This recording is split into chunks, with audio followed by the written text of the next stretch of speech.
Yo, yo, yo. What's up? Good morning, guys. How are you? How are you? It's Thursday, baby. The weekend's almost back. It's almost back. So we have some holiday stuff coming up next week, and it's looking like the stream will probably be down for a few days, starting about a week from today. So probably a good time to go ahead and throw that out there. Starting next Thursday, stream will be down. Stream will be down. Gonna be out of town. Gonna be visiting some family to do some Thanksgiving kinds of festivities. Yeah. So just gonna go ahead and start announcing that right now. That way everybody is a bit prepared for that. Feels bad. Feels good at the same time. It's good to be spending time with family, go see family and do that kind of thing. You know, going to be eating lots of food and having a good time. But I don't ever like the stream to be down, you know, especially for extended periods of time. But it will happen occasionally, so I would like to give as much notice as possible for when that kind of thing is going to happen. So a week from today, the stream will be down for a few 2-4 days. I'll let you know exactly when we'll be back up, but starting next Thursday we will be down. Okay. Other than that, today we've got the news segment. Nice. Let's go, Wick. Yeah, dude, that sounds good. Let's go. Nice and brisk, huh? Nice and brisk. I don't know what we're dealing with this morning, man. Let me see here.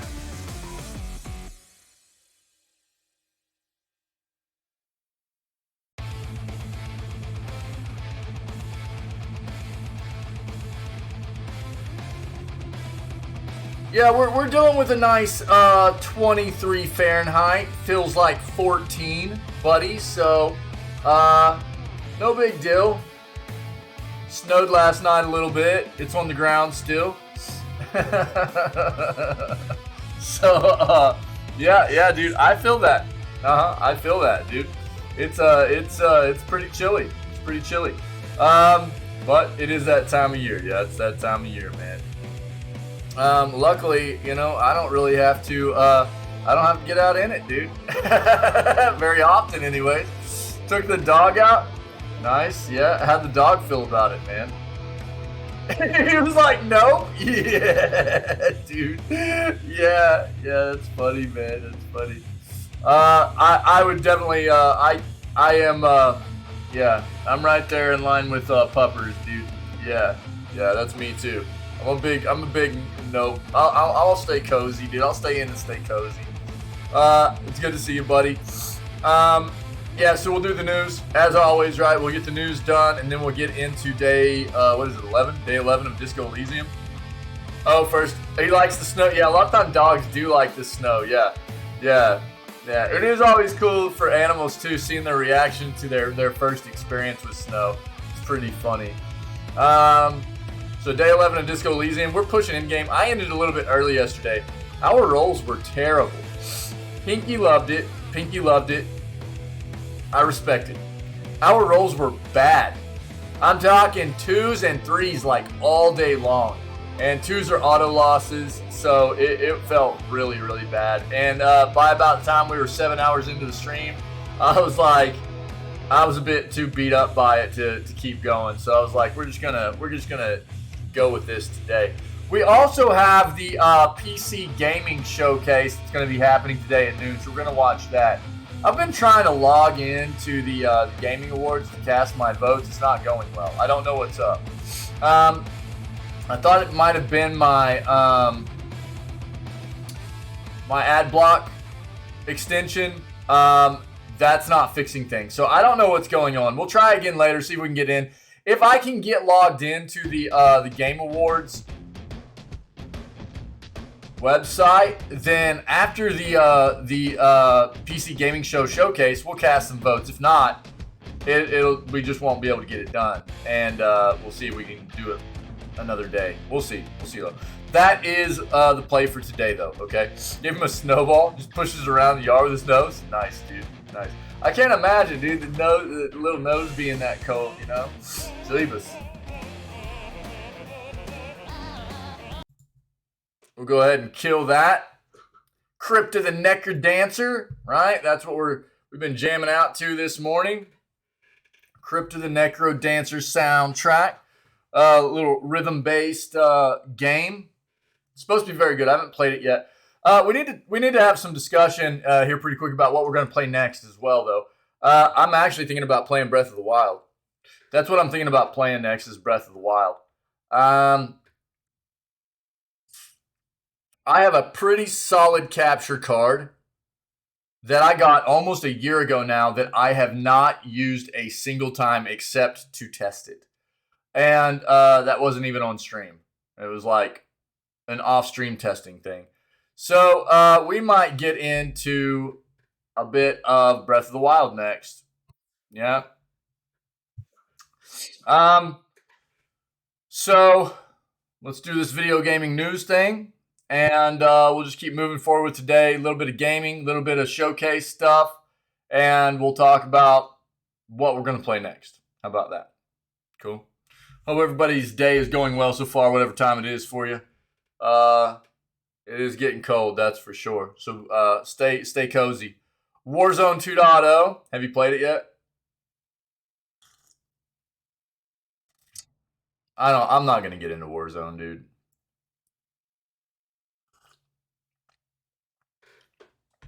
Is it? Is it? Is it poopy, dude? Is it no good, bro?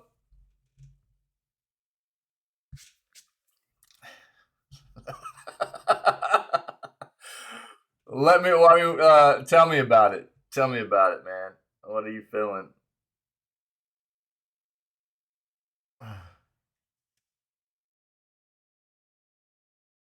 It's bad, is it really? Oh no.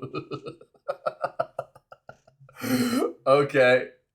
I mean, what has you feeling that way? That's what I need to know. Because I'm sure we'll see. We had already seen the most I had seen so far about Warzone 2.0 was that, you know, Activision was really not wanting people to compare it to Tarkov. When it was like, dude, the entire thing's bad. Really? Really? Okay. Not one good thing. Oh my god, dude. Really? Oh, geez, that doesn't sound good. Okay, well, let's see. We'll probably come across something. If not, I'll try to see if I can pull something up, some kind of review for it. We'll see. That sucks, dude. That sucks. Okay, we'll see. We'll see what's up.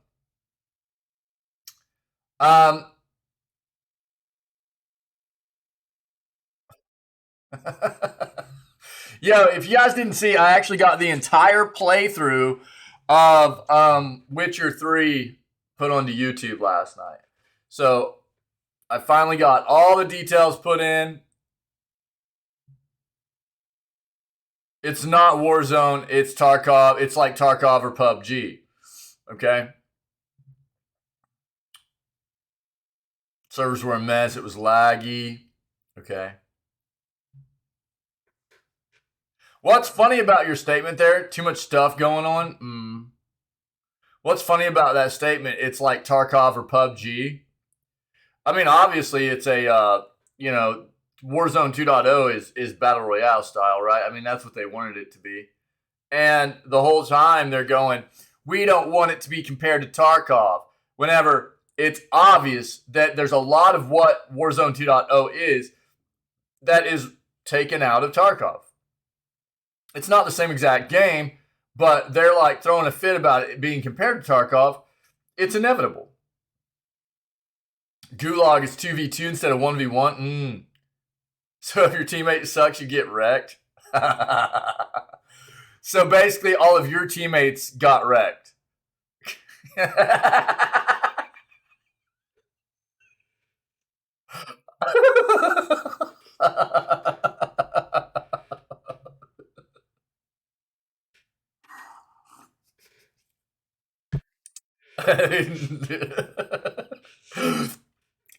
Sorry, too soon? Too soon, sorry. Uh, um,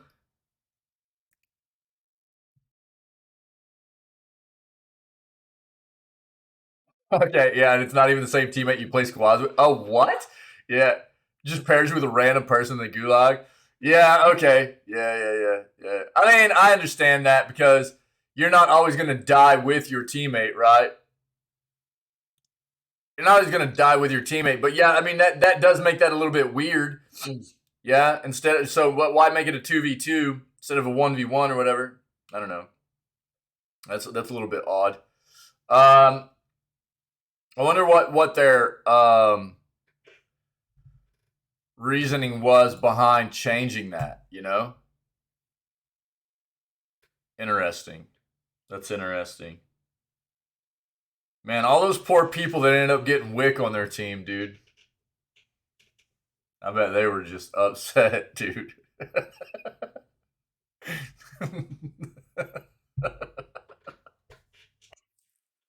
I'm just playing, bro.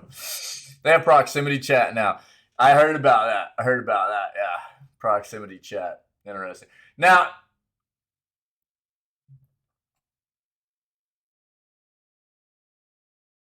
what I'm interested in with proximity chat is like,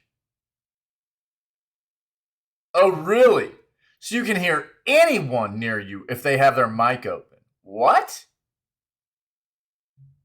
Yeah, that doesn't make sense.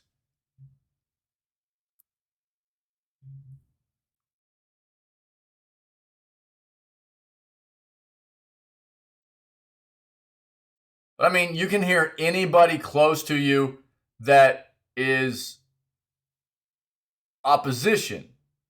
Right.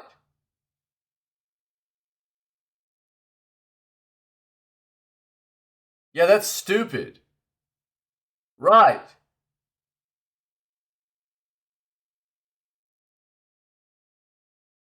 That's basically just promoting people to not use mics in game. You know what I mean? That's all that is. It's just promoting people to not use mics in game. I heard a dude talking to a girl about Chick-fil-A. Was he trying to take her out on a date or something? What was? Yeah. That's stupid, dude. Yo, Mamzelle, what's up? What's up? How are you? Yeah, good players won't use mics. Yeah, absolutely. Or you know what people will do? People will do trolley crap. They'll turn on their mic and then they'll just jam like music into it. You know what I mean? They'll turn on their channel, like their mic channel, and then they're just like turn on a bunch of loud static, or they'll turn on a bunch of loud music or something like that just to troll people out. Yo, gamer, what's up, buddy? Yeah, potatoes will use it and get wrecked for sure. Yeah. That's dumb, dude. Yeah, I agree. Yeah, that's stupid. Really weird. Your squad mate did that? Yeah, I left the game. I would too, dude, because that'll drive me nuts. You're tired? I'm sorry, man. Mamzelle, you've only got today and tomorrow left, and then you get 2 weeks? Yo, 2 weeks. Insane. Insane. That's interesting, man. It's interesting. I appreciate you letting me know how the game feels. Yeah, I bet. Just try to soak that time up. You know what I mean? You know how fast that time's going to go. So try to make it go as slow as possible.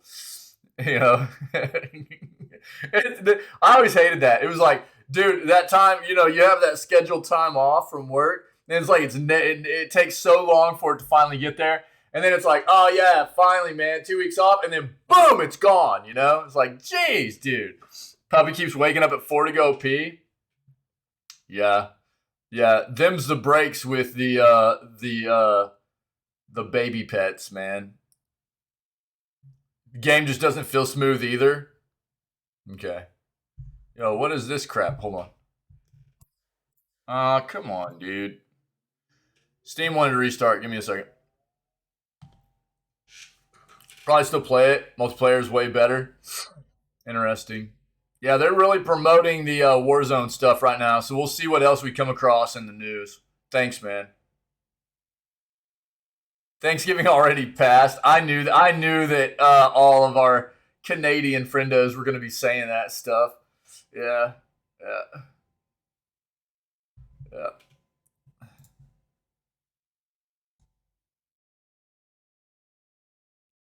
All right.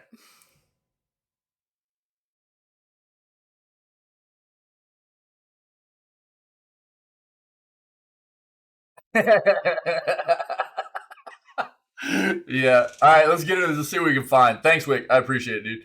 I appreciate it. Well, that's what I was saying at the beginning. I don't know if everybody heard it, but the the stream won't be live starting next Thursday through basically that weekend. I'll be out of town for some Thanksgiving family stuff. So just know that. Sorry, I know it never feels good for the stream to be down, but going to spend time with family for the holidays. So also, Witcher 3 playthroughs live. It's up on the YouTube channel. It's a lot. It's like 46 episodes. So it's all the base game plus both the DLCs. It's everything. But I have like just as many highlights. I have like 46 or 47 clips slash highlights that need to be added as well. I just didn't have time to get them done last night. Oh, dude, that's sick, man. Good on you, Wick. That's awesome.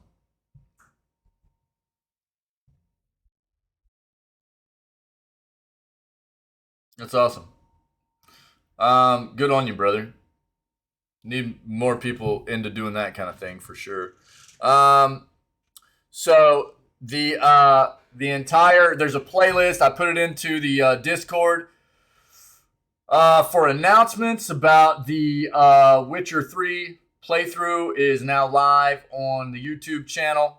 I still have to get all the clips and highlights put in. I'll get that done as soon as I can. Hopefully they'll all be in there within by the end of the weekend. But at least the entire playthrough's there. Cool. Let's get into this.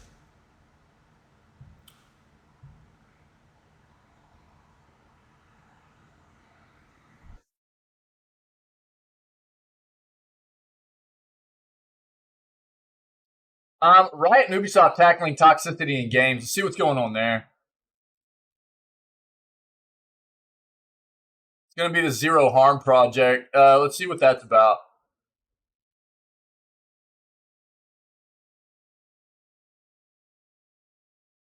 Yeah, we had already kind of seen this was coming. I'm not going to dive into this because we've talked about this a little bit.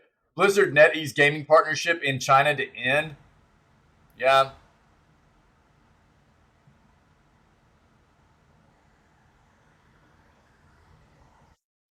Looks like Samsung is expanding their game streaming to millions more devices.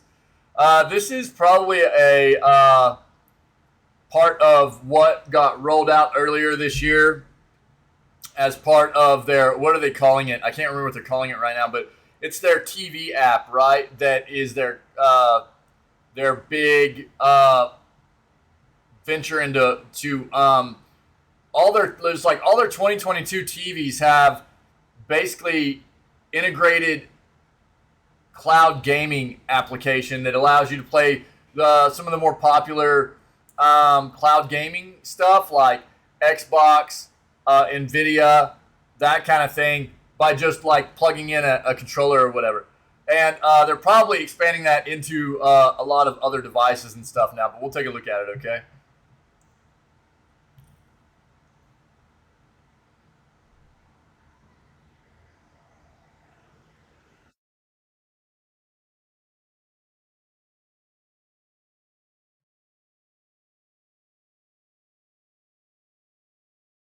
Ooh, new Steam leak spoils big game reveal. Interesting. See what's going on there.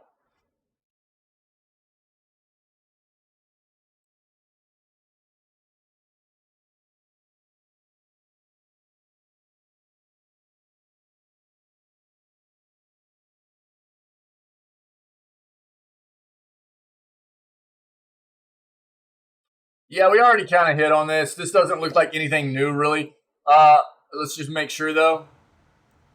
Yeah, so Keystone, Xbox Keystone, this was the code name for their kind of whatever device they're developing, specifically aimed at their cloud platform access, right?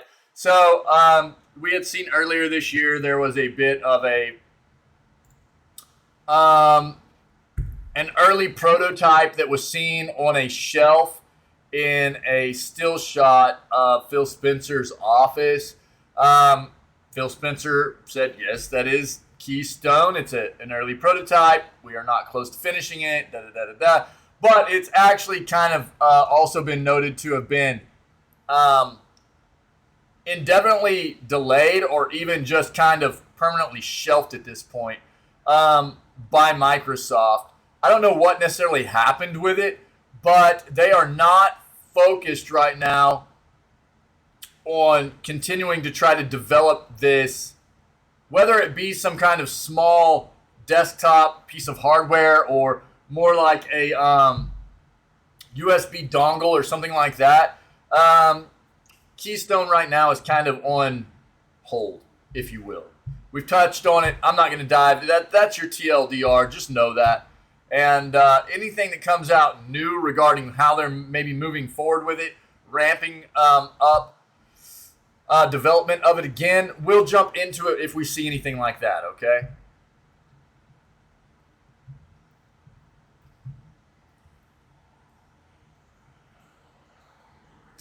Epic Game Store, let's just go ahead and touch on it, okay? Today's the day where the games are going to be switching over on Epic for free games. I talked about it yesterday, trying to give everybody a heads up, but the games are going to be switching over today. So, yo, hold up. Dude, and so speaking of Goat Simulator 3, I saw I saw a video of the developers actually like suited up and like doing the acting behind the like goat actions and stuff in the office. It is flipping hilarious. It is hilarious. They've got like this little like mat in the office and these cameras everywhere, and there's a dude like all in the the like suit to act like he's a goat, and they're like filming to put it into the game and stuff. He's like scratching his butt on the ground and like headbutting stuff and everything. It's hilarious. Highly recommend checking that out. It's a pretty funny little watch. So okay, yeah. So up until 10 a.m. 10 a.m. So we're talking like roughly 3 to 3.5 more hours. You can still grab Alba, a wildlife adventure, and Shadow Tactics, Blades of the Shogun, right now for free. But for only the next 3.5 hours. At 10 a.m. CST, these games are going to no longer be free, and then you'll be able to grab Dark Deity, and Evil Dead the game. Okay, these are the new games coming for free here. There, you can see them a little bit better now. So don't forget, go grab your free games if you haven't grabbed these yet, and be prepared to grab these for throughout the next week. Okay. Also, they've got a little bit of some Rumbleverse gear available for you between now and November 24th. Okay, Rumbleverse cosmetics and things like that, free. Cool. Go grab your stuff. Go grab your free stuff.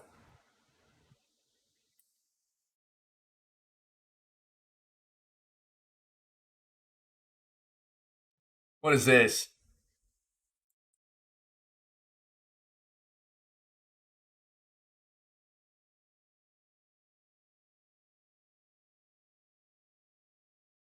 Immortality. Yeah. Okay, so look, if you didn't know, we'll just go ahead and talk about this article. Immortality is a game that is up for a lot of awards this year, and it is on Netflix platform. So we'll take a quick peek at this article. We'll talk about it.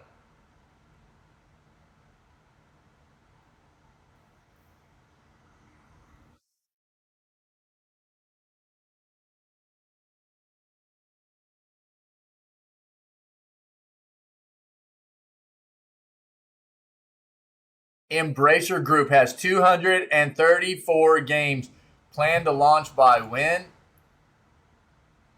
March of 2026. Look,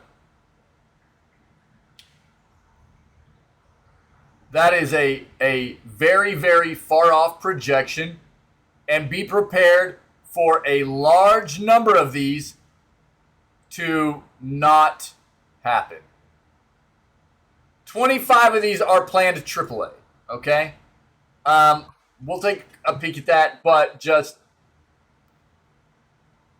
Embracer's big.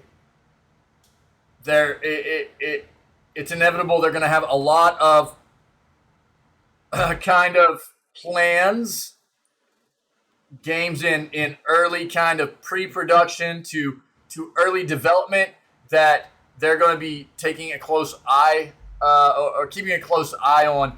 That they go, this is looking good, keep moving forward, and then there's going to be a large amount of them that they go, cancel it, shut it down. You know what I mean? That's what a lot of developers do. It happens with basically every developer, large developer. And we'll take a quick peek, though.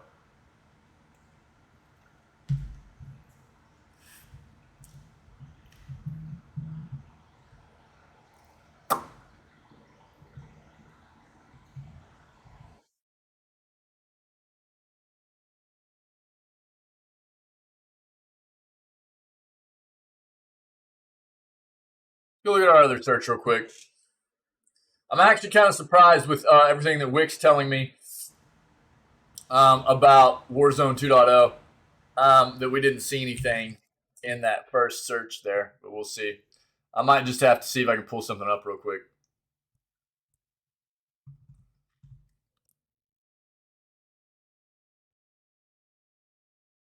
Xbox's November update has some Discord voice stuff going on. We'll see what else.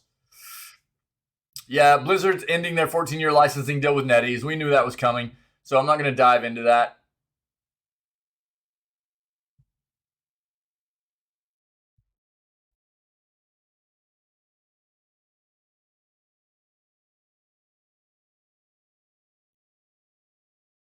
Ooh. Did this come out yesterday? I thought it was supposed to come out like tomorrow. Wait. Pokemon Scarlet and Violet review a fantastic Pokemon game let down by performance struggles. Interesting.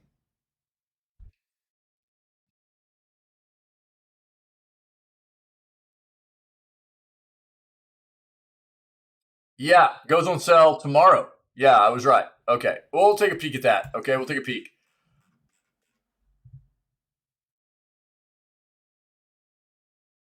Look, again, I mean,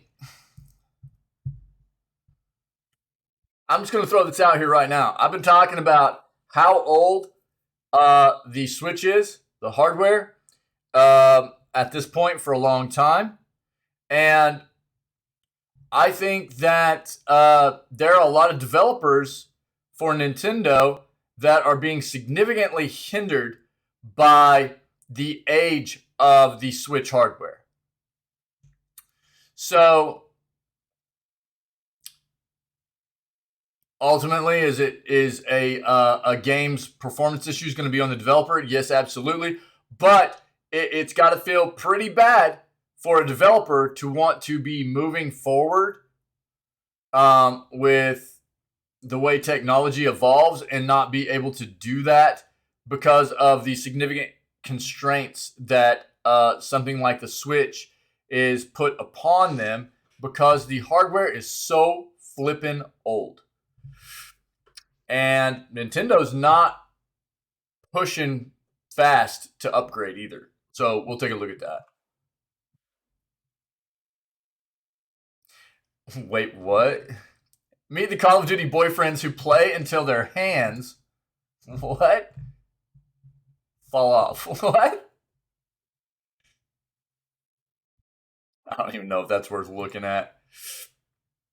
That's not really any kind of pertinent news. It's just funny.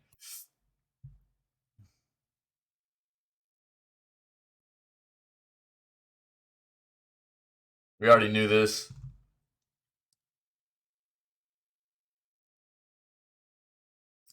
We hit on this yesterday.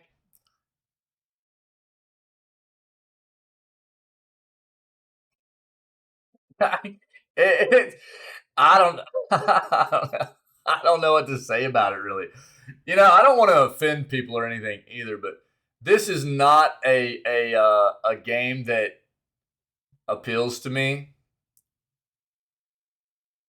I find it funny that a game like this, like if you go look at the trailer for this too, it honestly it doesn't look very good to me. And I think the only reason it's getting a lot of promotion is because of what it is based around, the story of Jesus, right? Otherwise, it doesn't look very good. But I keep seeing articles about it. It keeps getting promoted. And I'm like, it doesn't look very good. I think if it was anything other, it would go so under the radar and nobody would give a crap about it, really. I could be wrong. Maybe it'll be amazing. But we watched the trailer yesterday, and it didn't look great, man. So I don't know why so many people are like tripping out about it. There are articles everywhere. Um, God of War developer teases new PS5 game. We'll take a look at that.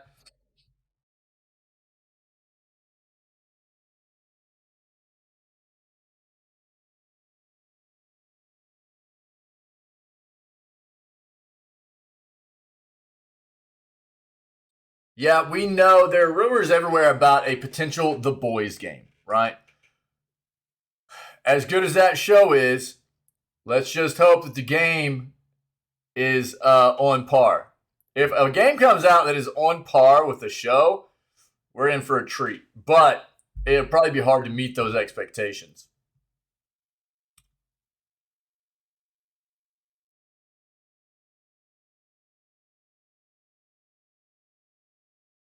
What is this?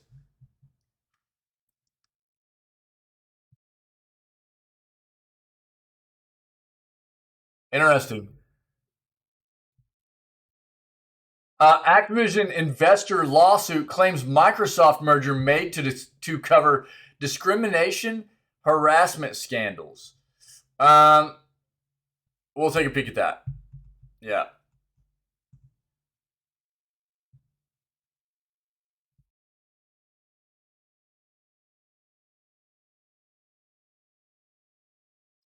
I'm willing to bet that this has to do with their want to push into mobile.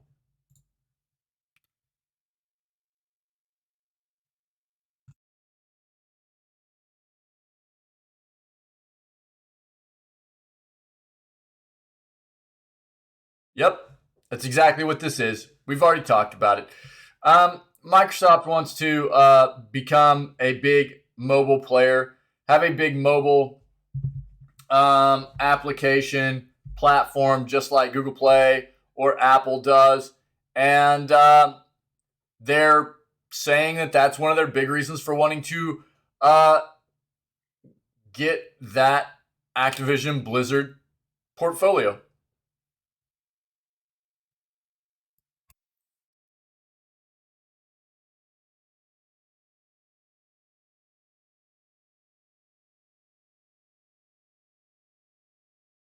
Original Super Mario Brothers movie star shares strong words for Chris Pratt casting.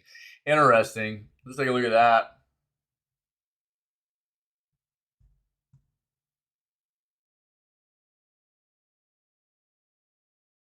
Is this my or me will return to Overwatch 2 later this week?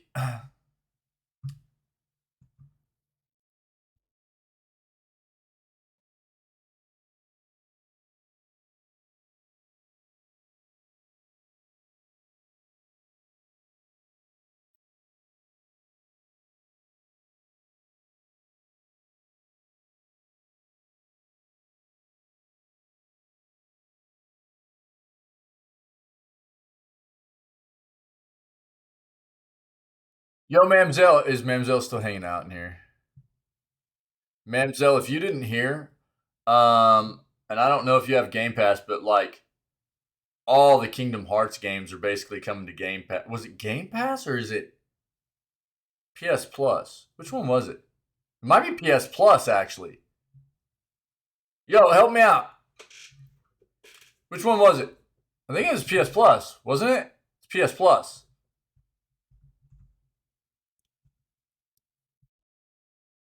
Let's see with this. Let me verify that. That way I'm not giving out bad information. PS Premium. Thanks. Yep. Thanks, gamer. Yep. I thought that sounded wrong. Yeah, thanks. Yeah, Mamzelle. If you're, I know you, I think you have all those games already, but, you know, big Kingdom Hearts fan and everything. All right, let's get into this. Thanks, gamer. You rock, buddy. Keeping me on point, you know what I mean?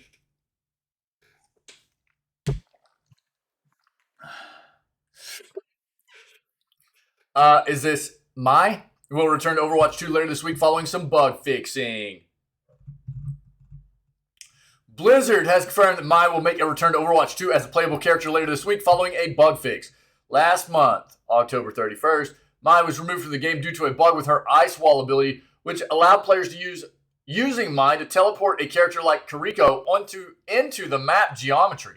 From there, Kiriko could swap to a different hero and attack players from underneath the map. Yeah, that's a little bit of a bug.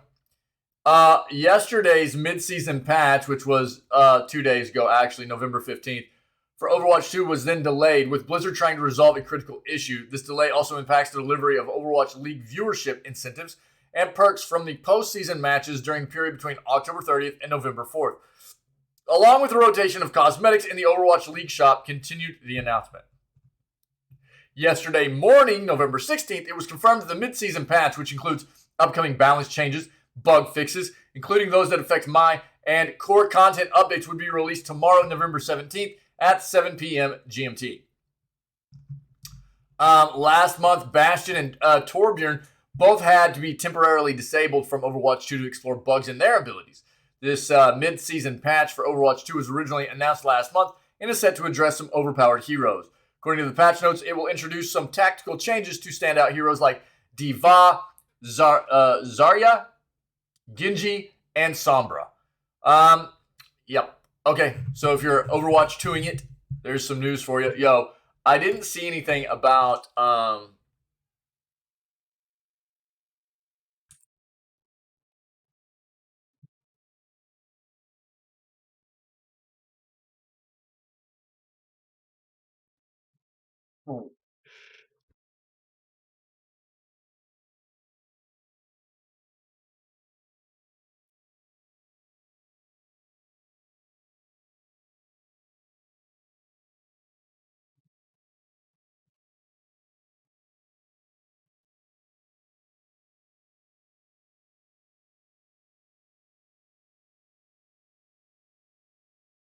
Oh, cool, gamer. Nice, dude. Nice, dude.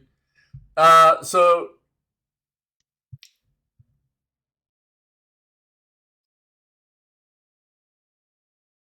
10 hours ago, the Washington Post has Warzone 2.0 impressions.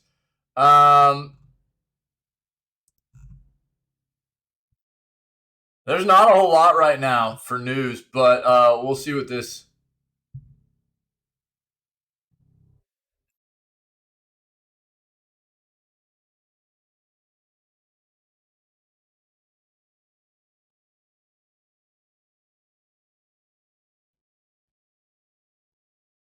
Yeah, they talk about proximity chat loadouts, looting and backpack shops.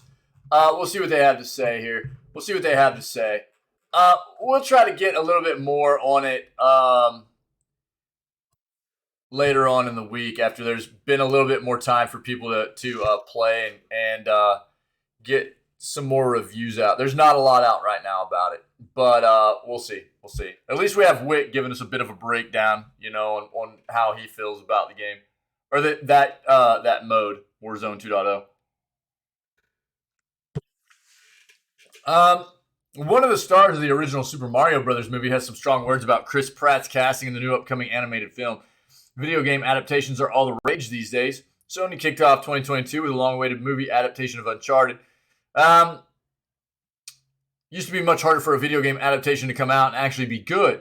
Hollywood studios would take an IP and mess with it too much, try to find a way to make it marketable to everyone, and it would go down as history as something astonishingly bad. That's exactly what happened with the live-action Super Mario Brothers movie that was released in '93. I disagree. I loved it.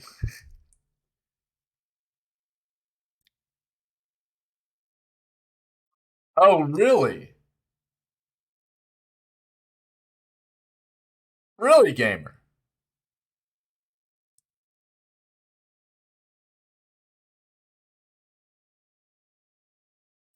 So, 2019's Call of Duty Modern Warfare, the Warzone for that game is down for maintenance for like another week and a half.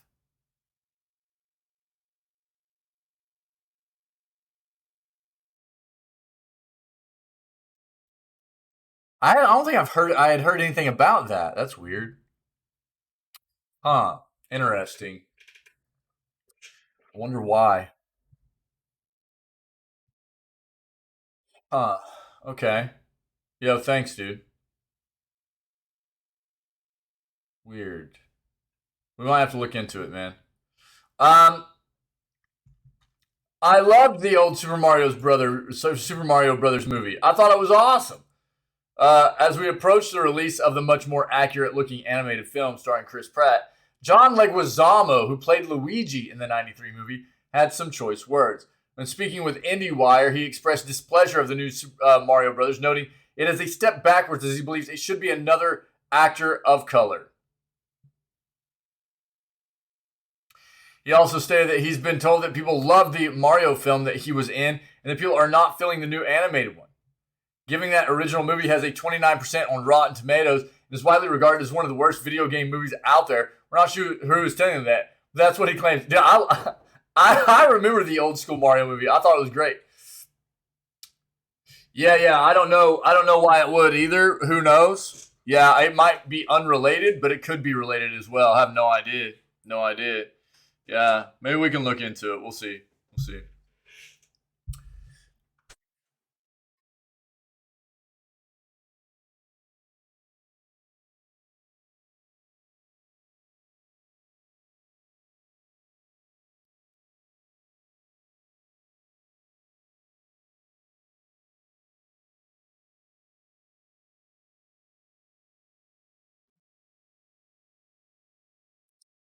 So Leguizamo is quoted as saying, "I'm OG. A lot of people love the original. I did Comic Con in New York and Baltimore. Everyone's like, no, we love the old one, the original. They're not feeling the new one," said Leguizamo. "I'm not bitter. It's unfortunate. Directors Annabelle Jankel and Rocky Morton fought really hard for me to be the lead because I was a Latin man, and they, the studio, didn't want me to be the lead. Fought really hard, and it was such a breakthrough. For them to go backwards and not cast another actor of color kind of sucks." As of right now, the jury is still out on the new Mario movie. It looks much more faithful to the source material, even if Chris Pratt's casting as the Italian plumber has caused some feverish discourse. Nevertheless, Pratt is supported by a really talented cast with the likes of Jack Black, Charlie Day, and Seth Rogen. Um, I think the thing that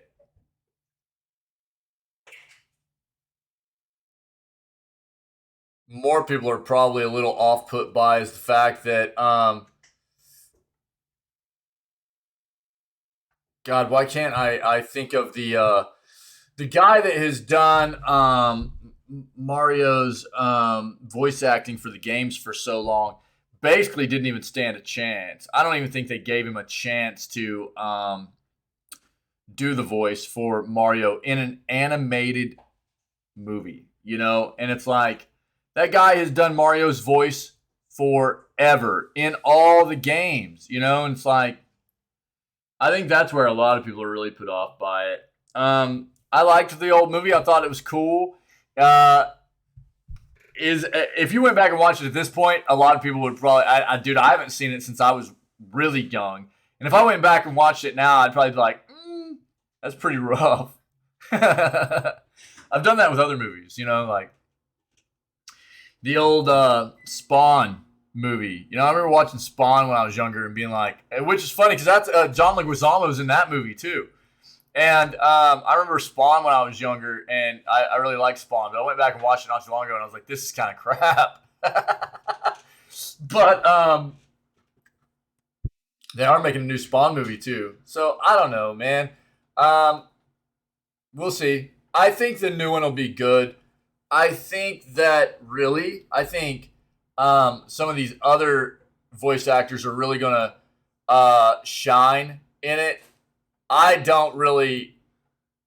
I mean, Chris Pratt as Mario, it's kind of like whatever. I think Jack Black as Bowser is gonna be awesome.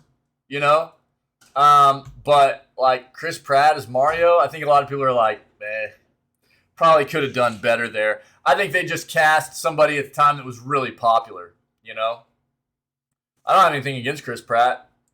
Um, I think I found Chris Pratt to be. I was drawn to him more as an actor that played funnier characters than serious characters. You know, which is where he's gotten to now with like he's gotten into these like Captain America esque kind of roles where he's like this save the world Chad guy, you know. I don't know. As opposed to like the Parks and Recs guy who was hilarious there, and even I mean, you know, Star Lord. He's so funny as Star Lord and everything too. But I don't know. We'll see how it goes. I think the new show is going to be fine. I think it'll be good. God of War developer teases new PS5 game.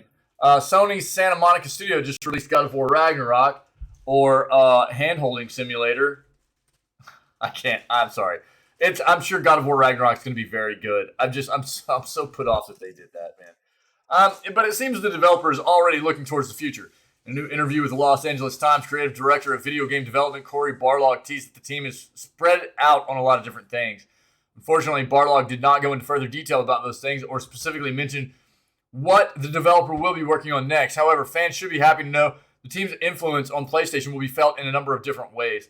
God of War Ragnarok director Eric Williams followed Barlog's comment by teasing that the future adventures of Kratos could remain the team's primary focus. Um, Quote, I remember talking to someone from another game company where they were trying to get me to leave. They said, do you just want to be known as the God of War guy for the rest of your life? That was your big pitch to dissuade me? Because yes, I kind of do, Williams told the Los Angeles Times.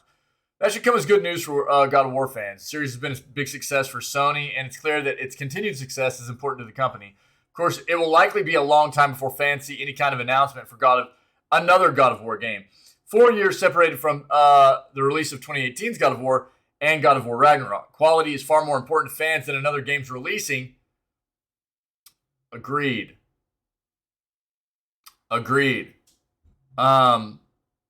I think that's one of my biggest, one of the reasons I hit on series like, I bust on series like Assassin's Creed quite a bit because I truly feel that this is a very important thing in the gaming industry. Quality is more important than just popping them out like candy, you know? Not that, you know, there's nothing to be said for the Assassin's Creed games. A lot of people like those games, right? But when you take a look at Assassin's Creed and they just had their 15th anniversary, they have 12 mainline games at this point. I think it was like 17 spin-offs, and they've got 4 more in development right now. There's no denying the fact that they're really going for quantity over quality. You can't focus on quality, even as big of a studio as Ubisoft is. You can't focus on quality with that many titles being pumped out that fast. You just can't. You know,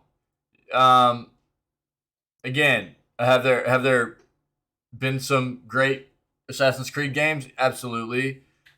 Could they have potentially been better and had some cooler mechanics and bigger worlds and things like that if they had just taken a bit more time and maybe gone 2 to 3 years in between releases? No doubt about it. Santa Monica Studio has always been careful about waiting to release a new project only when it's ready. Whether it's a new God of War game or something else entirely on PS5, and look, that was just an example because that's the first thing that came to mind.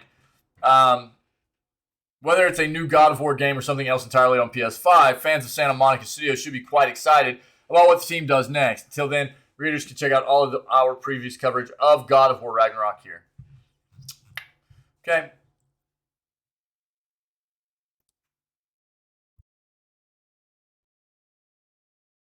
Activision investor lawsuit claims Microsoft merger made to cover discrimination, harassment scandals.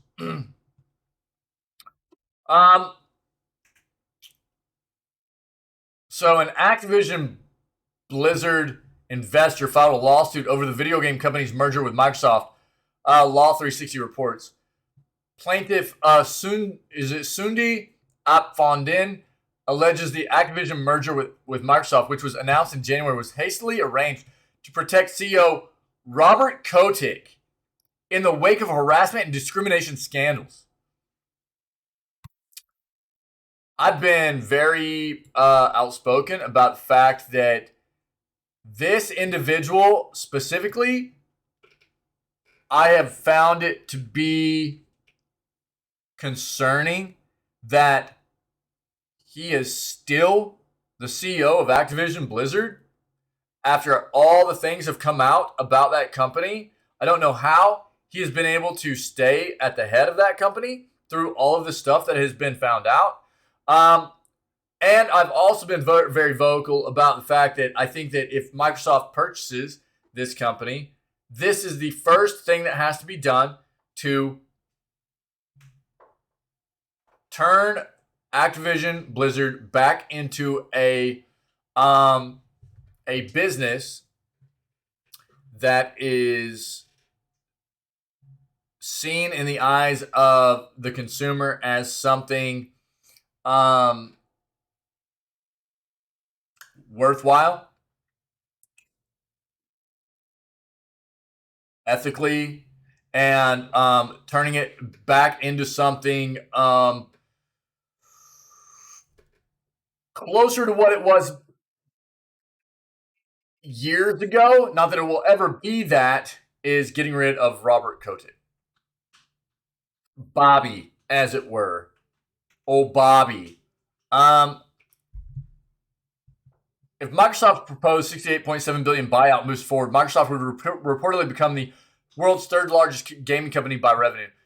Quote, seeing that Activision and its CEO were weak and wounded, Microsoft, with whom Kotick had developed and maintained a close relationship over the past 20 years, used its commercial leverage to buy Activision at a bargain price, the Activision investor lawsuit alleges. Several sexual harassment lawsuits have reportedly been filed against Activision over allegations the company fostered a toxic culture and that Kotick knew about the sexual harassment cases at the company. The parents of a former employee filed a lawsuit alleging their daughter died by suicide because of the harassment she received from male Activision employees. Another employee alleges a manager groped her and also threatened to release sensitive photos. Activision merger allowed Kotick to preserve a reputation and walk away with $400 million, lawsuit alleges. Many called for Kotick to lose his job, but the Activision investor lawsuit alleges that the CEO could have lost millions of dollars if he had been fired for cause. The Activision merger with Microsoft allegedly provides a way for Kotick to preserve his reputation and take home $400 million.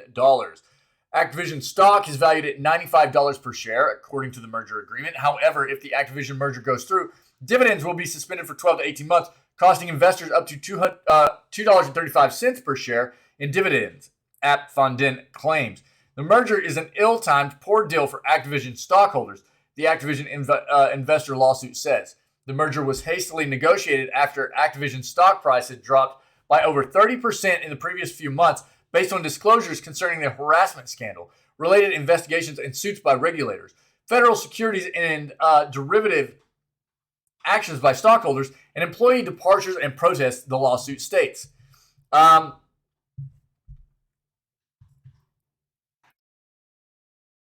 Interesting.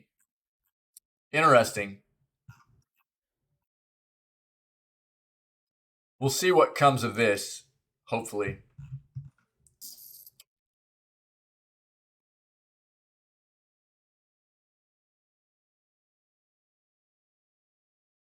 I've been very, very concerned with, all the things that we found out over the past number of years regarding Activision Blizzard and the incredibly terrible business practices, management stuff, toxic culture, sexual harassment, misogynistic practices, you name it. I mean, there are all kinds of stuff that came out about that company. And there were many, many, many people at the top of that company that lost their jobs.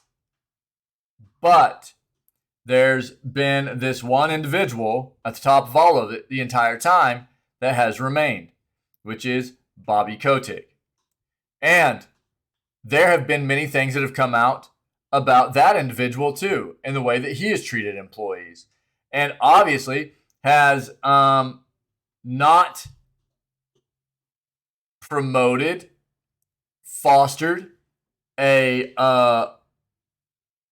work environment, a positive work environment, and instead cultivated one that allowed these kinds of things to happen, which should not have allowed Bobby Kotick to continue being the CEO of this company. That's all there is to it. So it's been very wild to me that this individual has been able to stay at the top of Activision Blizzard through all of this. And I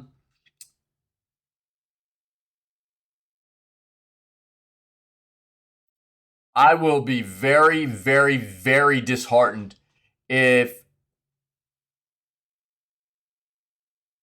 he continues to be able to stay there, especially after Microsoft purchases Activision Blizzard.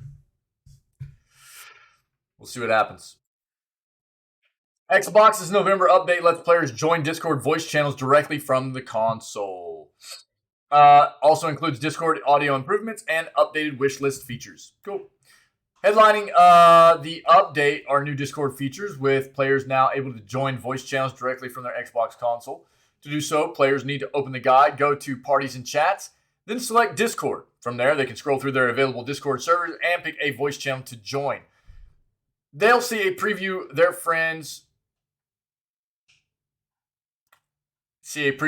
their friends who are in a Discord server and voice channel before joining. They left out a word there. Sorry, it threw me off. Microsoft said noise suppression in Discord voice chat has also been activated on Xbox Series X and S, which should result in clearer audio when communicating via new-gen consoles. Following several months of testing, Microsoft made Discord voice chat available for everyone on Xbox consoles in September. November's Xbox update also introduces wishlist gifting and sales notifications. They provide alerts when players share their wish lists with others, as well as notifications confirming when someone has received a gift. Players will receive alerts when items on their wish list go on sale also.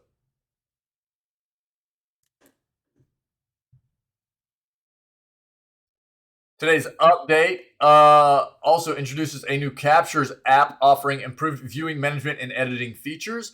These include increased bitrate for playback of 720 and 1080p clips of Xbox Series X and S, and the ability to copy game clips and screenshots directly to an external drive.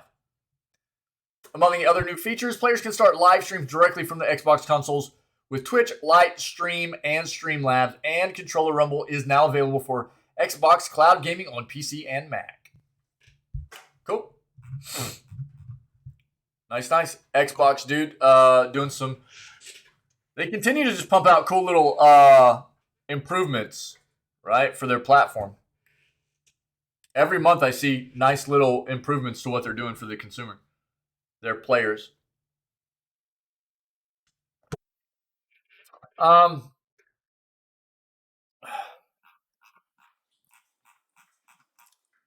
so Pokemon Scarlet and Violet review a fantastic Pokemon game let down by performance struggles. Pokemon Scarlet and Violet is the most ambitious and forward-thinking Pokemon game yet, but suffers from some frustrating graphics and technical issues. The new Pokemon game represents a transition to the franchise's ninth generation of games and the first to truly feature an open world able to be explored however a player wishes. It continues a nearly decade-long evolution to the Pokemon games produced by Game Freak, with each set of games increasingly deviating from the time-worn formula set by the original Pokemon Red and Green games 25 years ago. But while Pokemon Scarlet and Violet is truly a wonder to behold as a Pokemon game, it struggles to meet even the relatively basic graphical standards for a modern video game. Within an hour or two of starting Pokemon Scarlet and Violet, players are unleashed upon Paldea with a unique ride Pokemon and are able to explore the region at their leisure. There are 3 unique storylines for players to explore with boss encounters and or Pokemon gyms representing all 18 of the different Pokemon types. While players are repeatedly reminded that this is an open world with no set path, players quickly discover that some areas are safe for low-level Pokemon teams, while others are intended to be tackled at higher levels. There's definitely an order that players should take on the various challenges of the Paldea region, but they aren't placed on rails like they were in past Pokemon games.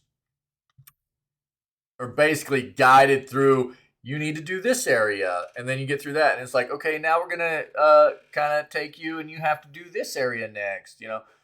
One of my biggest criticisms of Pokemon Legends Arceus, the first game to play with a more open world, is how empty the Hisui region felt compared to other Pokemon games. Little to do in Pokemon Legends Arceus outside of the core gameplay loop of sneaking up and either capturing or battling wild Pokemon. While Pokemon Scarlet and Violet's world is still disappointingly missing the kinds of side quests and rabbit holes to explore that other open world games are filled with, this is made up for by a plethora of new Pokemon to find and host of trainers to battle.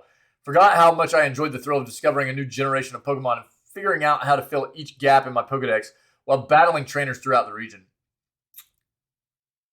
The new terrestrializing battle gimmick is an interesting twist as well.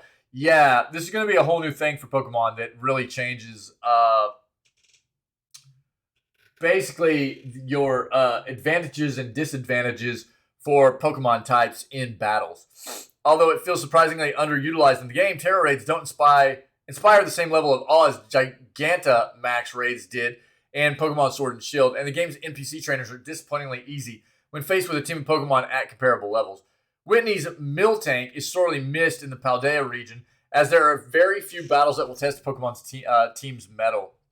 Look, Pokemon games have never been very hard. Let's be real here, okay? That's one of the reasons that there have been things like Nuzlocke challenges that have come out for Pokemon games. Because Pokemon games in general have not traditionally been developed in a way to be difficult playthroughs. They are, and understandably so, Pokemon is something that attracts not only, there's obviously an older audience for Pokemon because there are a lot of people that have grown up with Pokemon, but Pokemon is something that definitely attracts a younger audience as well. So they want a younger audience to be able to get in, play the game, and not feel overwhelmed with a difficult game.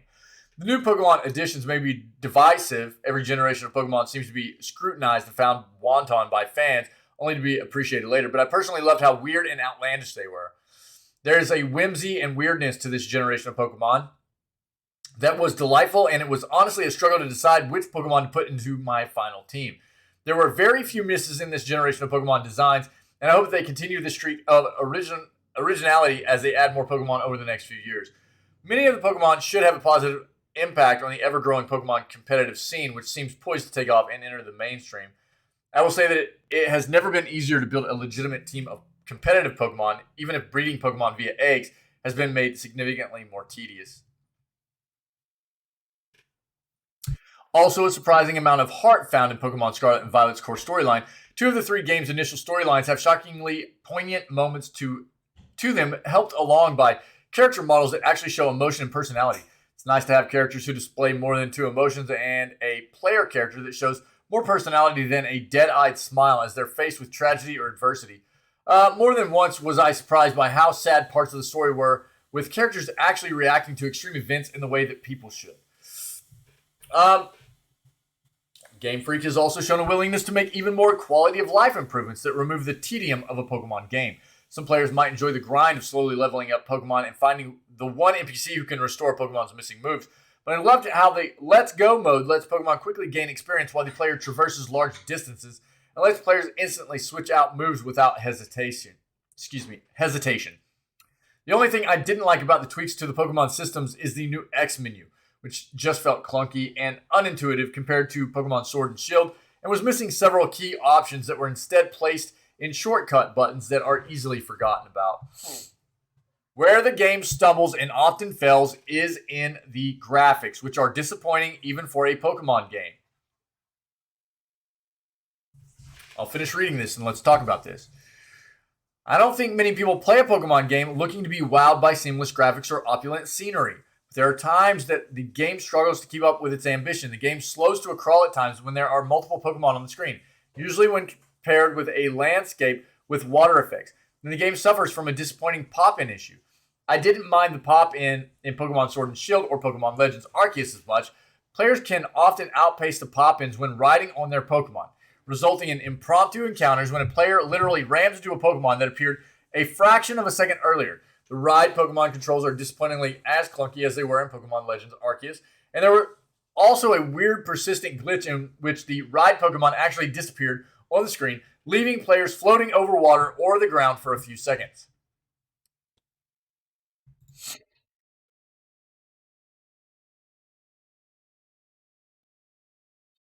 Look, I mean, look at just this screenshot, right? Look at this screenshot of the game, and this is the kind of stuff I'm talking about. Do you see how jagged everything looks? See how jagged everything looks? You see what I'm saying? Um, it's so hard for games, and a lot of people go, well, that's just the art style. Look, you go look at just about every single game made for the Switch, they look like this. It doesn't matter what kind of art style is used. It's there. You can't smooth things out. The Switch's hardware is severely limiting to developers. Look at how janky this character looks in the background. This looks bad. This looks rough. And just there's a lot of jagged stuff that goes on in these games. Brand new games that come out. And look at the building back here and stuff. It's just blocky and jagged. And this is the kind of stuff I'm talking about.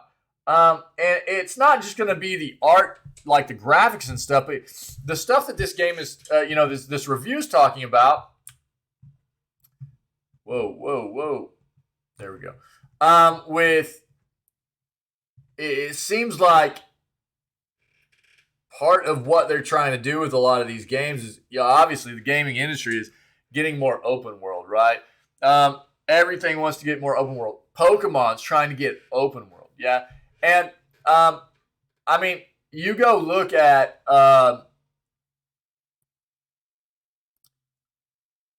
any kind of game that has done a very good job at transitioning to an open world environment and has evolved from maybe go look at a Soulsborne game. Go look at a Soulsborne game, even like something like I would say Dark Souls 3, and then look at Elden Ring, yeah, and take a look at the requirements for that game in regards to especially stuff like RAM. Okay, there's going to be a big difference. Okay, and we're talking about, first of all, a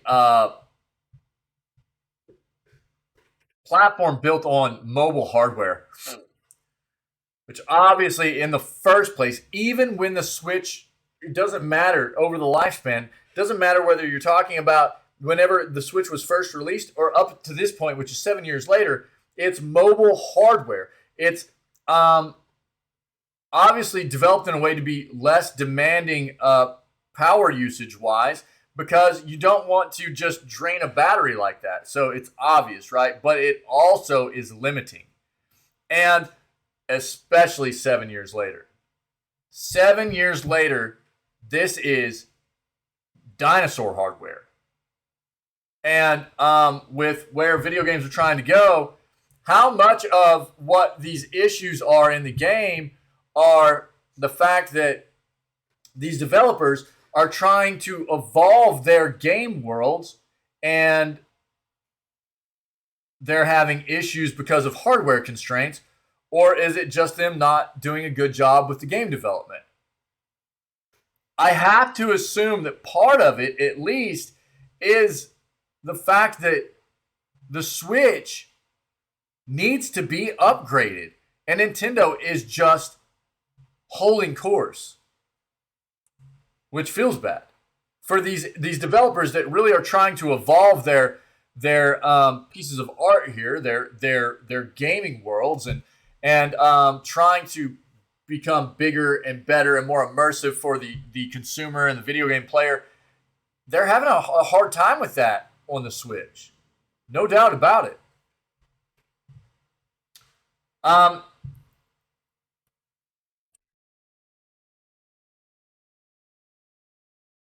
So compared to other recent open world games, even those released on the Switch years ago, Scarlet and Violet is something of a disappointment, especially in the graphics department. But for better or worse, Pokemon games are rarely judged by their immense fan base against anything that's not a Pokemon game. And as a Pokemon game, Scarlet and Violet is an absolute joy with a deeper storyline than usual, a ton of fantastically designed Pokemon, and continued quality of life improvements that makes for a less tedious Pokemon experience without sacrificing any essential bits. Pokemon fans will love Pokemon Scarlet and Violet, and even casual players or lapsed Pokemon fans will enjoy the allure of catching them all, provided they don't place a premium on graphics. So, it's got its issues, but overall, it seems like it's probably a pretty good play. Look, Game Freak's been making these Pokemon games forever. Obviously, they're expanding, they're evolving, they're trying to do new stuff, and I think they're doing a good job with it. But I don't think there's any denying the fact that they're constrained by the Switch's hardware. Most developers are, but seems like Violet and Scarlet are going to be pretty good. Pokemon games are always selling well, so you know. Embracer Group has 234 games planned to launch by March of 2026.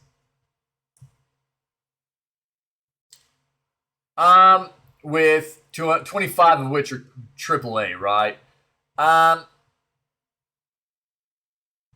Yeah, Embracer Group is a huge holding company that owns countless publishing brands, studios, and video game IPs. Over the last few years, its rapid expansion has been fascinating to see. To name just a few, it has splashed cash on the likes of Perfect World Entertainment, 4A Games, Flying Wild Hog, and the entirety of Gearbox Entertainment. Its biggest recent investment was Square Enix's Western developers and franchise. Basically, they bought all of the North American development studios from Square Enix, right? But they recently shut one of them down, too. Was it Montreal's, I think? Including Tomb Raider and Deus Ex and the Thief IP. The size of this company is pretty crazy, and as a result, it has a lot of games in the pipeline. To be precise, it has 234 titles in the works for PC and or console. Of those, 25 are considered AAA, and all of them are planned to release between now and the end of March 2026. This information comes directly from the company, which has published its latest financial report full of insights on its plans. From this, we can also see that 49 of Embracer's games are announced as of right now, including upcoming titles like Alone in the Dark, SpongeBob SquarePants The Cosmic Shake, Evil West, and the just-delayed Dead Island 2. Still hundreds of projects under wraps. The company has its fingers in a lot of pies then. Obviously, the jury's out on the quality of what's to come, but among more than 200 games, there are bound to be some hits, right? Here's hoping fans won't be left waiting too long to learn out about what's going on with the time splitters. Embracer also has the rights to all the Lord of the Rings stuff now. Yeah? So that's probably something they're working on as well. So don't forget that. Look, I said this when we found this article in the first place. Understand this. This is an absolutely massive amount of stuff, right? 234 currently potential games up from now that are planned for release up until 2026. An absolute guarantee is that not all of these are going to make it. Not even close to all of these are going to make it. That's the way this works. There will be delays, cancellations, flops, and some potential hits probably. Okay? Embracer Group is huge. They have been expanding enormously over the past even year with what was talked about right here. And we'll see what happens. They have some just obtained some significant IPs to continue working on. Tomb Raider, Deus Ex, Thief, the Lord of the Rings, the Tolkien world stuff. And we'll see what comes of it, right? Evil West looks really cool. Dead Island 2 could be cool. It just got delayed again. We'll see. We'll see what happens, right? Yeah, Netflix subscribers get one of this year's best free games. What we're talking about here is 1 second.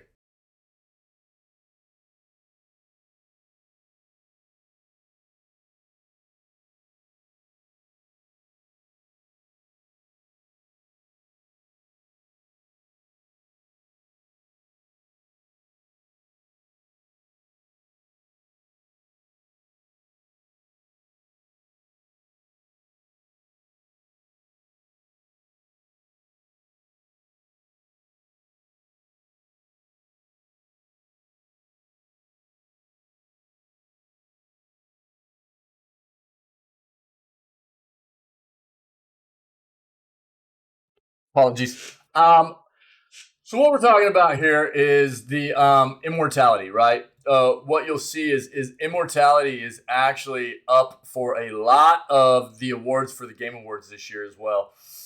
Supposed to be very good. We're talking about an 88 on Metacritic, right? And it's on Netflix. If you have Netflix, it's on their platform. I'll play this for you real quick so everybody can see. Marissa Marcel was a film star. She made 3 movies. None of the movies were ever released, and Marissa Marcel disappeared. Reads an official blurb about the game, an interactive trilogy from Sam Barlow, creator of Her Story. Okay, here you go.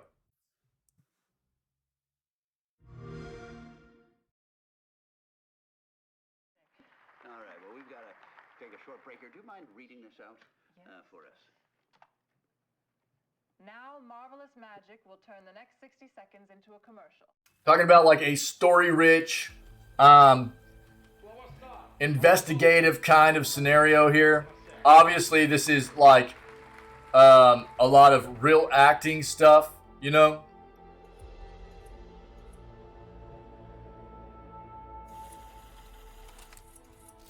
What is your name? Marissa Marcel.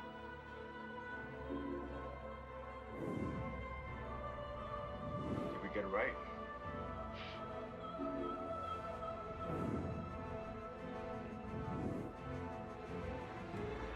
Give us a turn. He's not who you think he is. Are we playing? Is she okay? An interactive movie trilogy.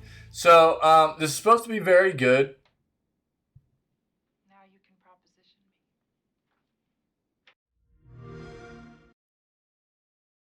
And it is making, or has made its way to Netflix's platform as well. Netflix still has a number, well, I think somewhere between 10 and 15 games. Is it already there? It's also on Game Pass, right? So you can play it there. It's on Netflix. I think it's on Steam. Let me see.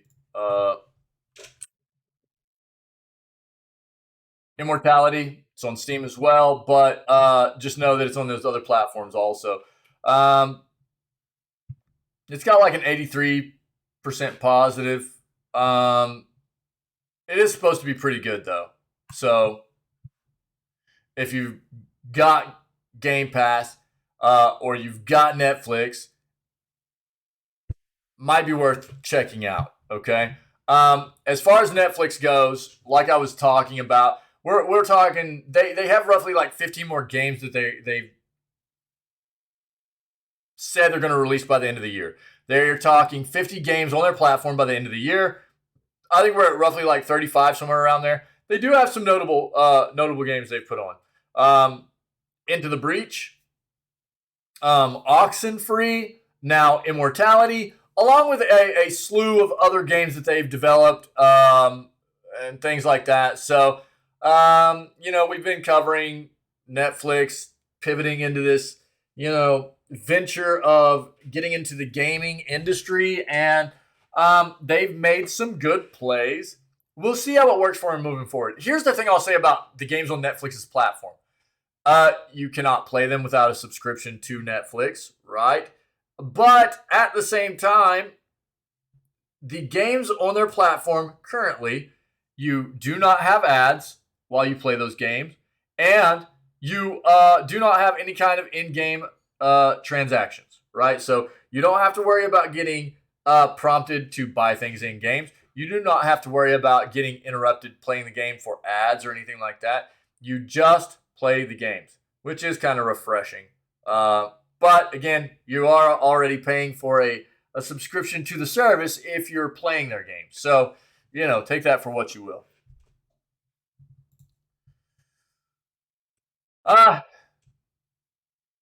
Zero harm in comms. Riot and Ubisoft working together on research project to create more positive gaming communities. Awesome. Across the gaming industry, many people are hard at work making gaming a more positive, more inclusive, and ultimately a more fun experience for everyone. Making meaningful change in this complex challenge is going to take collaboration across the gaming industry. That's why Riot and Ubisoft are teaming up on a partnership to develop a database gathering in-game data to better train AI-based preemptive moderation tools that detect and mitigate disruptive behavior in-game.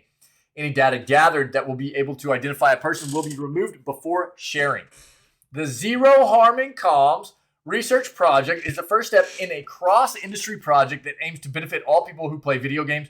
Riot and Ubisoft are aligned in their mission to create gaming structures that foster more rewarding social experiences and avoid harmful interactions. As a member of the Fair Play Alliance, both companies believe that improving the social dynamics of online games will only come through communication, collaboration, and joint efforts across the gaming industry. With Ubisoft's wide catalog of popular games and Riot's highly competitive titles, the resulting database of the partnership should cover a wide range of players and use cases to better train AI systems to detect and mitigate harmful behavior. As games become more and more popular around the world, the scale of this challenge only expands. That is why Riot is investing in AI systems to automatically detect harmful behavior and foster more positive communities across all our games. You can read more about Riot's approach to player dynamics, where we go into detail about the challenges at play, the various ways our games are working to address them. Making online communities more inclusive is an ongoing mission that will never be fully completed. With that being said, by working together, we can make meaningful improvements. We're committed to sharing our learnings from the first phase of this initiative with the entire industry next year. If you want to see more, maybe with their approach to player dynamics, things like that, I'll link this in chat. This is what I'll say. You guys know how I stand on this. I don't see anything wrong with competitive banter, but there is a line that should not be crossed, and many people do. There's a line that should not be crossed. Everybody should be afforded the opportunity to enjoy the world that we love, which is video games, right? But when the line gets crossed into people engaging in being discriminatory, engaging in bigotry or prompting people to self-harm. There are all kinds of different areas that are, unacceptable behavior in the world. Not just in the world that we love, which is video games and online communities, but it's unacceptable behavior in the world. And it also should not happen in the world that we love, which is gaming and the online environment, online live service games and communities that we love. It is appalling to see it and disheartening. And I love seeing companies come together to try and find ways to eliminate it. It makes for a healthier atmosphere, a healthier community for these games. And again, I don't see anything wrong with competitive banter. It's always been part of competitive gaming. That's fine. Troll some people out, whatever. But you cross that line into using hate speech, racist remarks, prompting people to self-harm or what have you, you shouldn't be allowed to play anymore. It's as easy as that. It's as simple as that. And I am definitely a proponent of what is happening in the industry, of these developers taking a big step forward in trying to find ways of making sure that these toxic individuals are eliminated from these communities. They shouldn't be a part of it. There's no room for it. So I love seeing this. This is good stuff. So good on Ubisoft, good on Riot. These are not the only companies doing it. We're seeing a lot of other companies move forward, taking steps to ensure that people who break TOS on their platforms, in their games, in their communities are eliminated, banned, and are not able to come back, whether it be on that account or on any other account. I love it. Yeah, okay. So Samsung expands game streaming to millions more devices with over 2,500 games, holiday bundles, backwards compatibility, and 4K.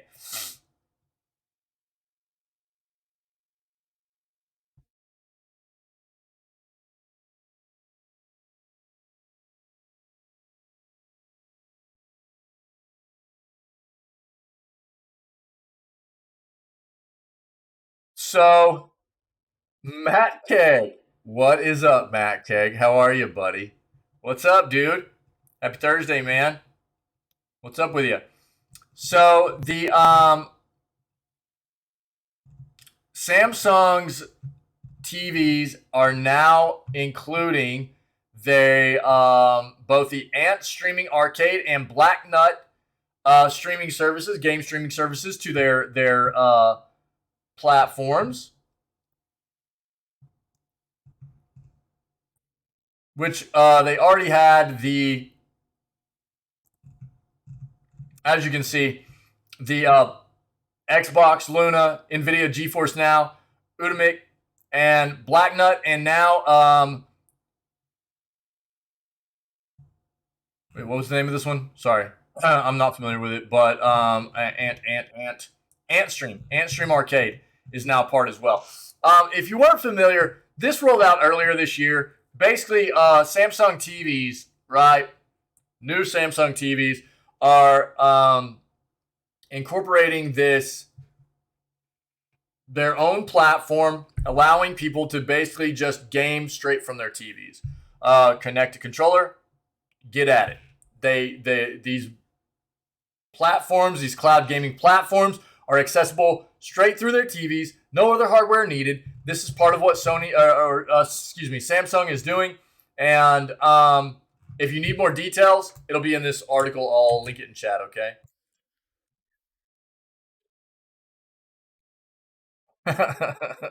Wait, what? What? 3 days after your so like after your warranty passed on your TV, the screen went black. Oh, dude, that feels bad. Yeah, that feels bad. Sorry, bro. That's terrible. Yo, you know what? I haven't had very bad luck with TVs. Um, I'll tell you what though.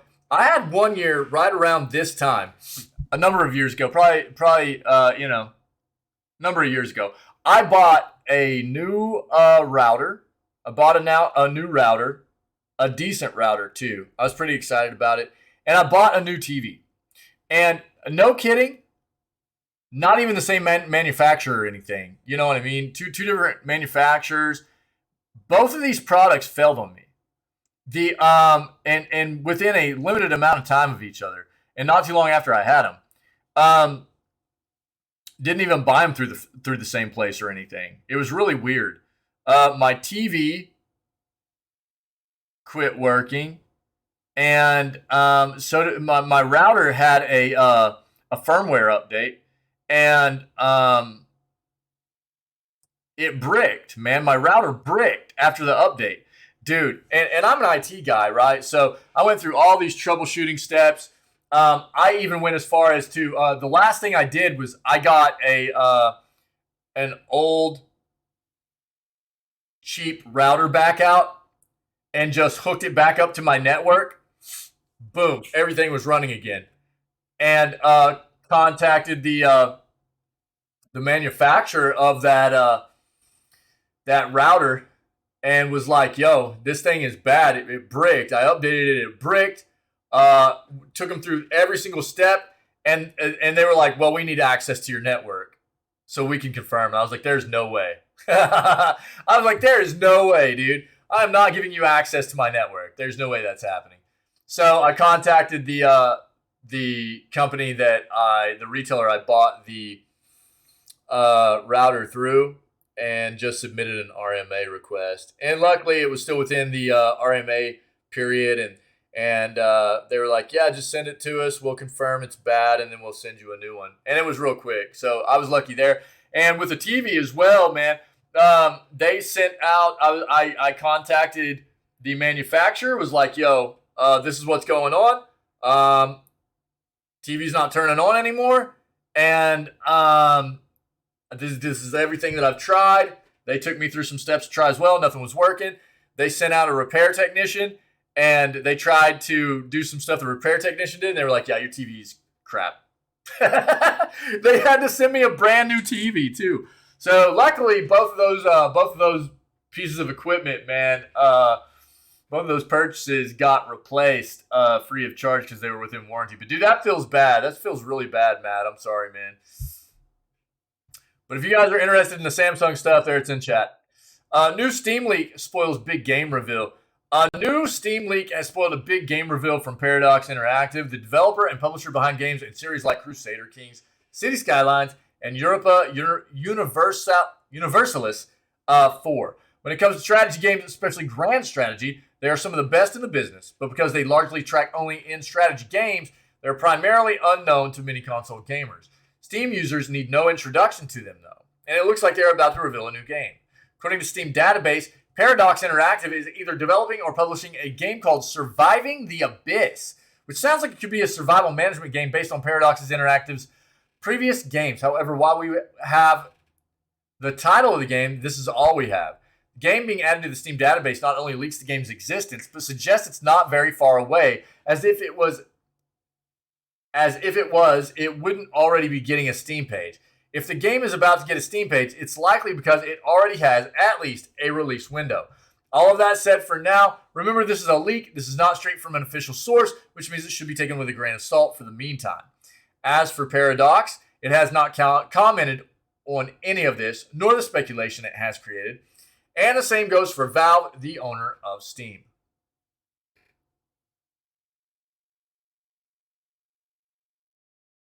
Made it to work? Right on, gamer. Right on, buddy. Get that grind on, dude. All right, this is the last article I have for the day. We'll talk about some Warzone stuff here. We'll try to touch on some more Warzone 2.0 moving forward. Our buddy slash friendo streamer slash mod Wick has informed us that Warzone 2.0, personal impressions from Wick is that it's kind of doo-doo. Yeah, so we're trying to take a look here, see what maybe some other online reviews and impressions, early impressions of the game are, that game mode anyways, right? So let's take a look. We'll see what people are feeling about it. We'll try to keep track over the next couple of weeks and see what we can figure out, okay?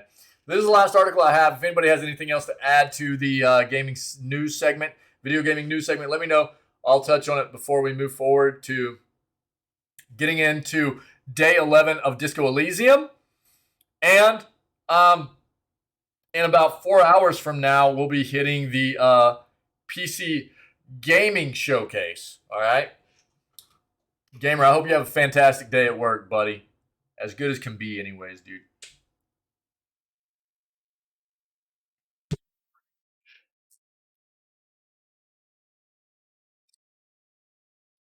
Call of Duty Warzone debuted in March 2020.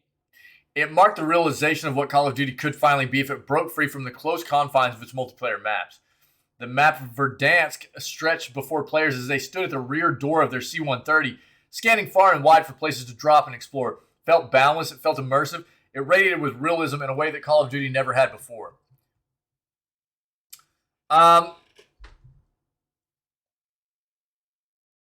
Over the following months, the map of Verdansk evolved, along with an in-game narrative, minimal, but enough to stitch the game's six two-month seasons together. Then the map shifted, getting a retro look to conform with Call of Duty Black Ops Cold War's 1984 timeline. Then Verdansk was gone for good, replaced roughly 11 months ago by the Cold War II era Caldera, to sync with Call of Duty Vanguard.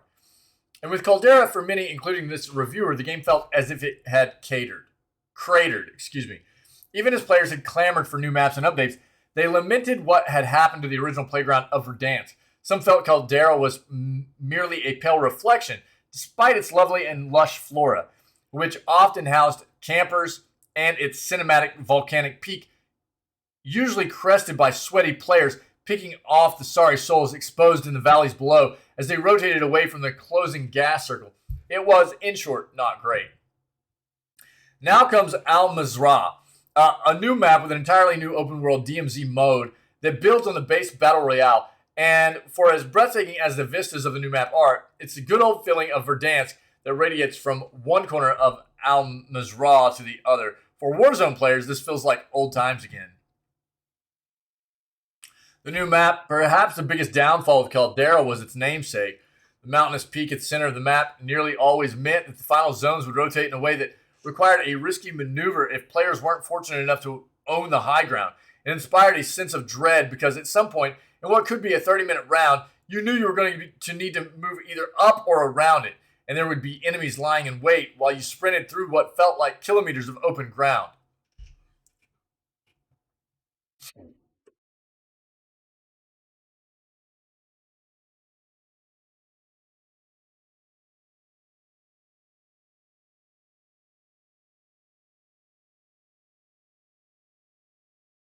You have to give me a second, gamer, to talk about it. Let me finish this, man. Al-Mazrah has no such problem. As sprawling on the map may be, there's plenty of stuff that connects the interior points of interest, such that you rarely feel compelled to risk a full sprint through an open space. Even the open ground features more undulating terrain, allowing players to take some measure of cover as they come under fire while patrolling one of the more sparse parts of the map.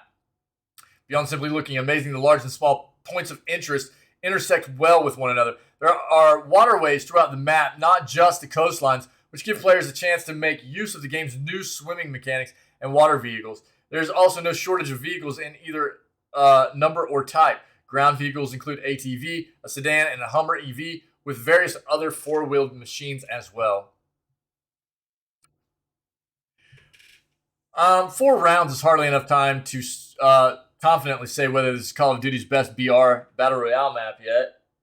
But it feels and plays much more like Verdansk than Caldera, and it offers a number of ways players can interact with locations that further adds to the feeling of realism. For example, if you're looking for money, check a store's cash register. Need a medical stim or a self-revive kit? Check out areas where there are medical equipment boxes hanging from the walls, such as a defibrillator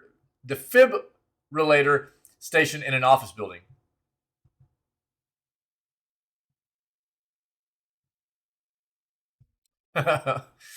Proximity chat. The most unmissable new element in Warzone is proximity chat, which allows you to hear the voices of nearby players outside of your party and allows them to hear you.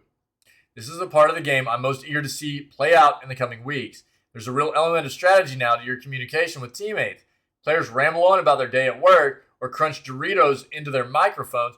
Opponents can hear them and track them down, even without tools such as a UAV, a heartbeat sensor, or a snapshot grenade to help locate them. Okay. All right, dude. I'm trying, man. In early games, the sounds from the opposing team's conversations are impossible to miss. It's as if they've joined your party. Also makes hearing them less useful, though. Unlike ambient noise, such as footsteps or gunshots, which emanates from the exact spot in the game from which it originated, an opponent's voice will sound the same if they're standing next to you or in the building across from you. It'll be interesting to see whether the developers can better regulate how opponents sound when they're nearby rather than 2 buildings away on a different floor. It would help a lot based on the early rounds. The next major issue with proximity chat is that you can...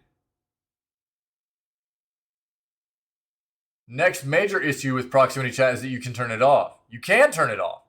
Game settings do not make it clear what that exactly means, but it probably means that those disabling that feature will not be able to hear other players outside their party, nor be heard by anyone else. Players are somehow able to talk without their comms registering on proximity chat while still hearing other players. That would be a huge advantage for players disabling the feature. There's also the possibility that some PC and Xbox players are using a third-party client, such as Discord, for their voice chat. Yes. Absolutely. Which will allow them to eavesdrop without being heard themselves, much like the third-person mode, which I haven't sampled yet. This might be a feature that warrants its own playlist, rather than serving as a toggle bar in the game settings menu. Yup. And of course, there's the question of toxicity over voice chat. Anecdotally, Activision does seem to be responding to reports of players using insensitive language or usernames in the game, sending updates to players who report another in-game if action is taken. During one of my hotter drops, proximity chat produced the usual jabs between 2 other teams near us, but also crossed over into a sexual nature, which could definitely be unwelcome for some players. And although those players could disable the feature, it would probably prohibit them from playing certain modes that allow players to assimilate members of other teams into their own squad using proximity chat. After removing loadouts completely from the Alpha, Infinity Ward added them back as random drops near teams as circle closes. They are not, however, available at shops, which is the new term for buy stations.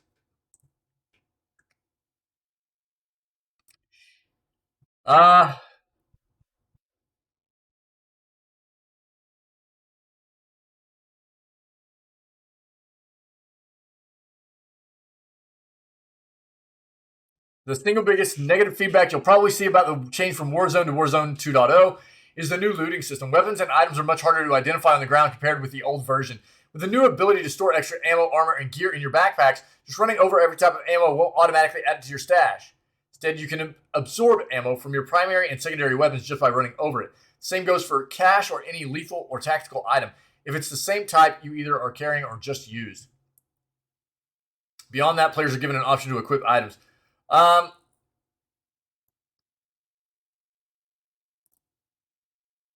Which puts them directly onto your person in the usual slots gun you're holding. Lethal tactics and will replace any existing items in these slots. Otherwise, you could stash something in your backpack either by hitting the interact button, putting down the D-pad. Hard to know and remember what's in your backpack, yeah. I don't know. Other than the I honestly don't think the proximity chat is a good move. I feel like that's going to prompt people to not use chat or to move away to a third-party application for chat. I don't see it as a good move, proximity chat, myself. Oh, yeah, gamer, sorry, dude, sorry, yeah. Sorry, I needed to get through that, though. So, have a good day at work, buddy. Thanks, man.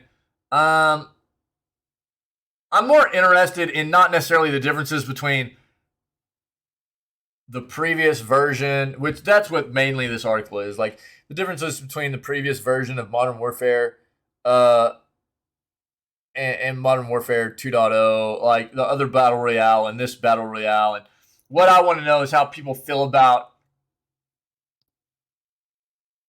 does it feel good or not? You know? Not necessarily the differences, but does it feel good? And so far, what I've heard from our friend Wick is that it doesn't feel great. But everybody's going to have their own opinion, right? And we'll see moving forward.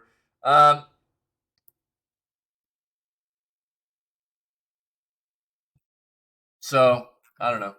We'll see.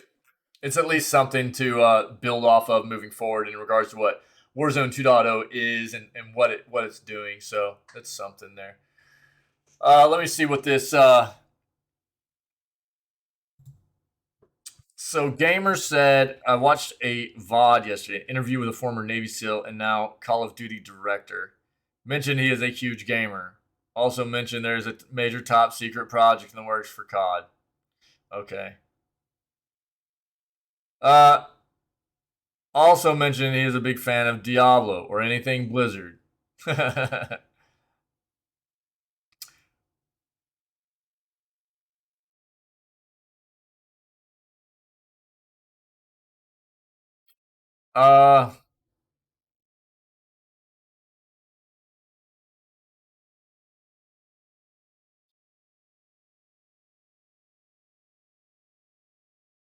Call of Duty ARPG or even an MMORPG Call of Duty game. I mean, yeah, I can imagine it. Yeah. I mean, that's not far fetched, really. I mean, there have been a lot of different kinds of um,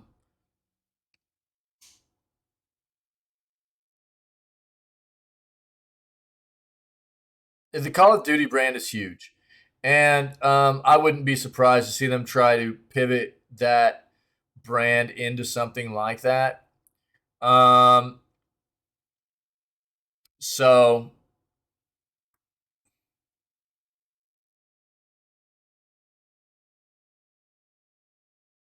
I wouldn't be real surprised if that happened. I mean, we see it all the time with games nowadays, right? I mean, whether you're talking about like League of Legends and the way that they've really branched off into so many different areas of gaming entertainment, other parts of the entertainment industry. You know, Call of Duty's got that kind of brand to it too. You know, and obviously, Call of Duty's huge.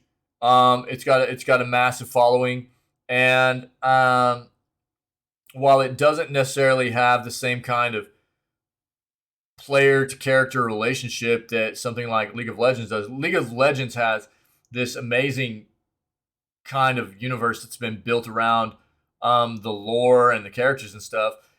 They could still do stuff with Call of Duty to build off of it into different types of game genres and something like a